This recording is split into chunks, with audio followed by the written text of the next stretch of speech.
വയനാട്ടിൽ നിരോധിത പുകയിലയുടെ വൻ ശേഖരം പിടികൂടി. ലോറിയിൽ കടത്തുകയായിരുന്ന 3495 കിലോ പുകയില ഉൽപ്പന്നങ്ങളാണ് എക്സൈസ് പിടിച്ചെടുത്തത്. വാളാട് സ്വദേശി സഫീർ എക്സൈസിന്റെ പിടിയിലായിട്ടുണ്ട്. സുർജിത്ത് അയ്യപ്പത്താണ് വിവരങ്ങളുമായി വയനാട്ടിൽ നിന്ന് ചേരുന്നത്.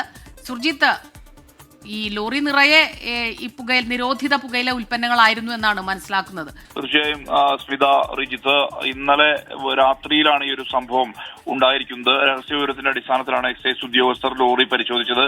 ഇതിന്റെ അടിസ്ഥാനത്തിൽ പരിശോധന നടത്തിയപ്പോഴാണ് ചാക്കിൽ കെട്ടിയ നിലയിൽ 3495 കിലോ പുകയില ഉൽപ്പന്നങ്ങൾ പിടികൂടിയിരിക്കുന്നത്. മുത്തങ്ങ ചെക്ക് പോസ്റ്റിലാണ് ഈ ഒരു സംഭവം ഉണ്ടായിരിക്കുന്നത്. വയനാട് വാളാട് സ്വദേശിയായിട്ടുള്ള സഫീറാണ് എക്സൈസിന്റെ പിടിയിലായിട്ടുള്ളത്. ബിയർ വേസ്റ്റിന്റെ അതിന്റെ അകത്ത് ഒളിപ്പിച്ച നിലയിലായിരുന്നു ഇത്തരത്തിൽ ലഹരി കടത്ത് നടത്തിയിട്ടുള്ളത്.